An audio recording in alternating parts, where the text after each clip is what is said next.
Muy buenos días, familia. Aquí seguimos un día más, una mañana más de jueves para seguir compartiendo la bendita y la poderosa palabra del Señor.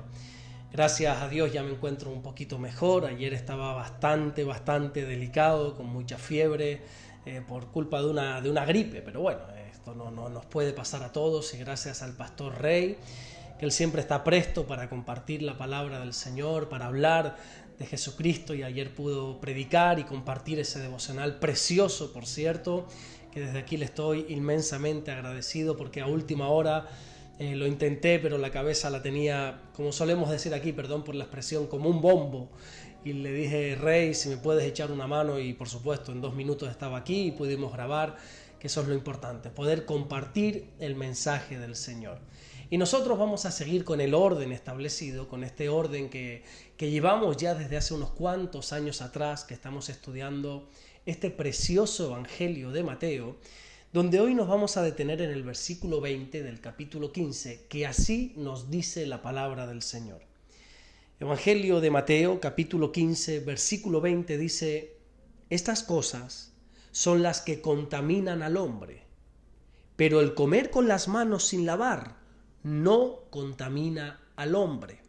Con este versículo Jesús va a terminar esta explicación a la parábola narrada en el versículo 11, y esta parábola el Señor la contó, recordemos un poco, porque los escribas y los fariseos se habían acercado a Él para decirle que sus discípulos estaban quebrantando la tradición de los ancianos, porque ellos no se estaban lavando las manos cuando comían el pan. Y desde el versículo 1 hasta este versículo 20 hemos estado tratando todo este asunto de la contaminación del hombre. Jesús nos ha ido enseñando por activa, por pasiva, que lo importante no es el exterior, sino que lo importante es el interior. Los religiosos solo se centraban en las cosas exteriores, pero Jesús quiere insistir una y otra vez que lo más importante es cómo está nuestro interior, porque al final es de nuestro interior, concretamente de nuestro corazón, de donde salen todas las cosas. Cuando en este versículo 20 el Señor dice que estas cosas son las que contaminan al hombre, esas cosas lógicamente se refiere a lo dicho anteriormente, en los versículos 18 y en el versículo 19. Se refiere a todos esos pecados que brotan desde nuestro corazón. Los fariseos estaban, por decirlo de alguna manera, obsesionados con las tradiciones externas, obsesionados con todos esos rituales para poder obtener una pureza exterior. Y Jesús se centraba única y exclusivamente en la pureza interior, en esa pureza de nuestra moralidad. Por eso habla del adulterio, por eso habla de la fornicación, de los malos pensamientos, de la blasfemia. Son estos pecados los que realmente contaminan a las personas. Quizá para nosotros esta explicación no tiene nada de relevante porque ya damos esto por hecho. Pero cuando Jesús dijo esto públicamente en aquel tiempo, eso era algo totalmente revolucionario para aquella época. Date cuenta que el judaísmo se había centrado en un sinfín de rituales. Y ahora Jesús quiere volver a la esencia. Ahora Jesús quiere volver a esa verdadera relación que el hombre tiene y debe tener con su Dios. A esa relación que se perdió allá en el Edén y que Jesús vino a restaurar. Ni las tradiciones ni los ritos tienen algún poder para transformar o para contaminar el alma. Cierto es que pudiera ser que algunos ritos puede ser que sean buenos o incluso necesarios, pero en ningún caso esos ritos nos van a acercar más a Dios. Estas palabras de Jesús también fueron muy revolucionarias porque el Señor se estaba enfrentando a la máxima autoridad religiosa de aquella época.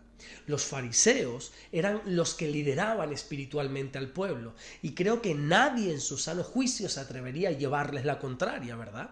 Nadie se atrevería a desobedecer lo que ellos decían o enseñaban, y menos públicamente. Todo el mundo daba por hecho que si los fariseos enseñaban algo, eso era lo correcto en todo lo que tiene que ver con Dios.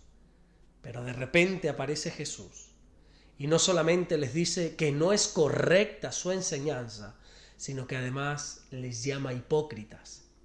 Los fariseos habían agregado a la ley de Moisés cantidad de normas y ceremonias que nada tenían que ver con la palabra del Señor. Ellos habían manipulado la palabra. Y la misma Biblia dice que no se puede ni quitar ni añadir nada de ella. Ahora bien, y para finalizar este punto o este asunto de que lo que contamina al hombre, vamos a dejar claro que las obras no cambian a las personas. Las tradiciones no tienen el poder de cambiar a nada ni a nadie. Si te das cuenta, la mayoría de las personas que vienen por primera vez a nuestras congregaciones, a la iglesia, lo que suelen decir es, bueno, ¿y ahora qué tengo que hacer? Porque a lo mejor venimos de un trasfondo religioso, de que todo se trata de hacer, hacer y hacer. Mira, fíjate en este detalle, qué interesante. Cuando Pedro predica el primer mensaje de la iglesia, que es justo después de que el Espíritu Santo fuese derramado en aquel famoso día del Pentecostés sobre aquellos 120 hermanos que estaban reunidos en aquel aposento alto, Pedro se pone en pie y predica acerca de Jesucristo. Todo este mensaje, todo este sermón lo puedes encontrar en el capítulo 2 del libro de los Hechos. Pero quiero centrarme no en la predicación de Pedro, sino en la respuesta de la gente, en aquellas miles de personas que escucharon a Pedro predicar. La Biblia dice en Hechos capítulo 2 versículo 37 que toda aquella multitud, cuando escucharon la predicación de Pedro, se compungieron de corazón y preguntaron: ¿qué haremos? ¿Qué es lo que tenemos que hacer a partir de ahora? ¿Te das cuenta lo que te estoy intentando explicar? La gente tiene una idea preconcebida en su mente de que para acercarse a Dios tiene que hacer algo, se tiene que cumplir con algún rito, con alguna tradición, porque no nos entra en nuestra mente que ya Jesús en la cruz lo hizo absolutamente todo. Esto no se trata de obras, esto no se trata de hacer o no hacer, esto se trata única y exclusivamente del estado de nuestro corazón. Pero la religiosidad no acepta esta verdad.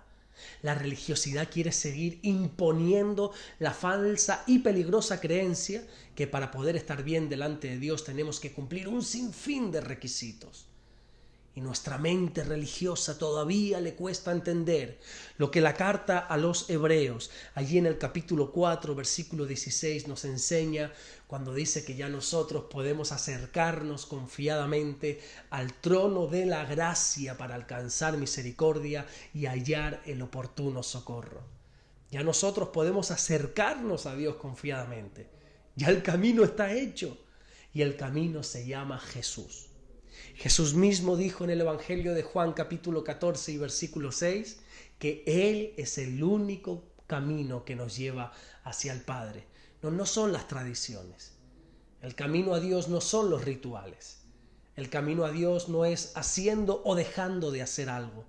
El único camino a Dios es Jesucristo. Créeme que es muy fácil caer en la trampa de pensar que las cosas exteriores son las importantes. Por eso tenemos que analizarnos cada día delante de Dios para que no nos ocurra lo que le ocurrió a los escribas, a los fariseos, cuando Jesús les dijo en este mismo capítulo 15 de Mateo, allí en el versículo 8, que es cierto que con sus labios honraban muy bien a Dios, pero que sin embargo sus corazones estaban lejos del Señor. Céntrate en cómo está tu corazón delante de Dios, porque eso es lo que importa. Todo lo demás, créeme que es totalmente secundario. Lo que contamina no es lo exterior, lo que contamina es el interior. Cómo está nuestro corazón delante de un Dios santo. Amén. Vamos a orar y vamos a darle gracias al Señor. Señor, te damos las gracias porque tú eres bueno, Señor. Porque tú siempre nos guardas, nos bendices, Señor. Y oramos en esta mañana para que tú puedas poner tu mano sobre nosotros y para que puedas desarraigar, quitar, Señor, todo lo que está mal en nuestro corazón. Nosotros queremos vivir en santidad, Señor. Nosotros queremos llevar una vida que te agrade, lejos del pecado. Ayúdanos, Señor. Líbranos de la tentación, Señor. Gracias, mi Dios, por todo lo que estás haciendo y gracias por todo lo que vas a hacer. En el nombre bendito de Jesús. Amén y amén. Que Dios te bendiga, nos vemos mañana viernes, Dios mediante, para seguir compartiendo el mensaje del Señor, y desde aquí agradecer a todas las personas que han estado orando por mí. He recibido literalmente, no exagero, literalmente cientos de mensajes diciendo: estamos orando por ti, estamos orando por ti, estoy orando para que el Señor te sane. Estoy inmensamente agradecido. Nos vemos mañana viernes, Dios mediante, para seguir compartiendo la palabra del Señor. Bendiciones.